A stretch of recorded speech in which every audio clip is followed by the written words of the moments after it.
잘 찾아보면 이것들보다 금리가 좀 더 좋은 것들도 상당히 많은데요. 여기에 대해서 이제는 찾을 필요성이 있어졌죠. 왜냐하면 지난 시간에 예금 금리가 20%인 통장을 보셨죠. 지금 같았으면 만약에 이런 상품이 나왔다고 해보십시오. 저 같아도 뭐 밤낮 줄을 서서 기다릴 겁니다. 지금 뭐 아이폰이나 아니면 지금 뭐 H&M에서 이제 명품 브랜드를 이제 제휴되어 있는 거를 한정판을 팔았죠. 어떻게 했었습니까? 그럴 때 며칠 전부터 줄 서 있죠. 그만큼 큰 메리트가 있기 때문에 뭐 노숙을 하면서도 명동 H&M 매장에서 그런 사람들도 많았는데, 이런 상품이 있다라고 해보십시오. 예금이 20%인 통장이 있다라고 하면 저 같아도 노숙을 할 것 같습니다.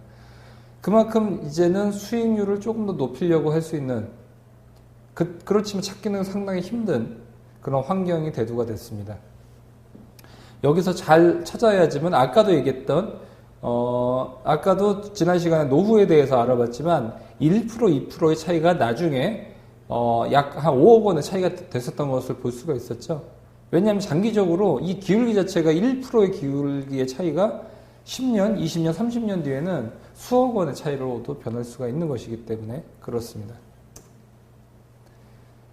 지금 이게 금리의 추이입니다. 한국은행에서 발표를 한 건데요. 1900년대는 10%대에서 뭐 IMF 때는 20%까지도 올라갔었죠. 이런 경제 상황과 지금 같았던 거의 제로 금리에 가까운 상황과, 이때는 사실상 공부할 필요도 없었고 재테크란 단어가 없었습니다. 이때는 재테크란 신조어가 2000년대 들어서면서 이제 나왔죠. 왜냐하면 재테크가 필요가 없는 게 은행만 놔둬도 충분한 이자를 주고요. 또 사업하기도 좋았고요. 어떤 것든지 해도 경기가 좋기 때문에 돈을 벌 수가 있었기 때문에 사실상 이때는 이렇게 동영상 들을 필요도 없었고 공부할 필요도 없었죠. 하지만 지금은 정말 공부를 많이 해야 됩니다. 왜냐하면 투자나 수익률의 차이가 굉장히 나중에 크게 나기 때문이죠. 이 당시에. 그러니까 저희 부모님 세대 때는 그 예금만 넣어도 먹고 산다라고 얘기를 하고 잔소리를 하시죠. 부모님 같은 경우. 야, 그냥 예금해. 딴 거 하지 말고. 하지만 부모님 세대 때의 얘기입니다. 그거는. 지금 같았을 때는 정말 공부를 많이 해야 되는 시대가 왔고요. 저 같은 경우도 뭐 투자 설명회를 가더라도 상당히 젊으신 분들부터 관심이 굉장히 많이 있습니다. 왜냐하면 이런 상황을 벗어나기 위해서, 이 금리인데 이 정도의 수익을 얻기 위해서는 리스크가 올라갈 수밖에 없죠. 이 부분을 제로 금리인데 10% 이상의 수익을 내려면 그러면 어떻게 해야겠습니까? 첫 번째, 지금까지 했던 거의 복습인데요.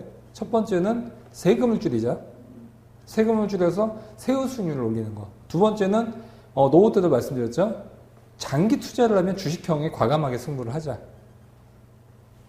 그런 것들을 통해서 여기까지 올릴 수가 있는 거죠.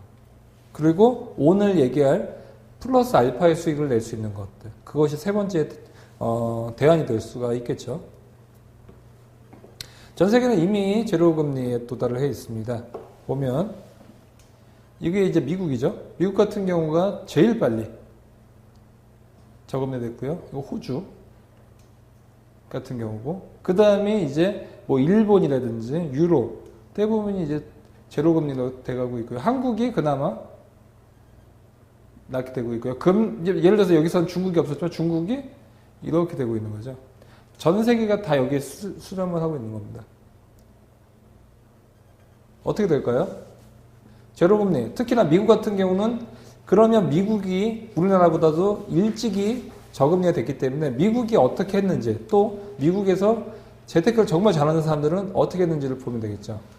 왜냐하면 미국은 이미 제로금리에 제일 먼저 와 있었죠. 그렇기 때문에 미국을 보면 첫 번째는 주식 투자에 대해서 일반화가 되어 있습니다.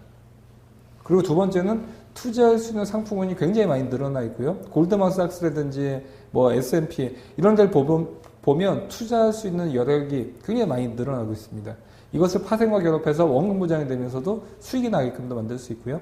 그런 다양한 상품이 나오고 있는데, 미국이 진작에 되고 있는 거를 우리나라도 이제는 저금리 기조가 되고 있기 때문에, 이런 앞선 선진국 국가의 경제, 재테크를 잘했던 사람들의 노하우를 빨리 좀 터득을 해서 우리나라에 맞게끔 접목을 해야 돼.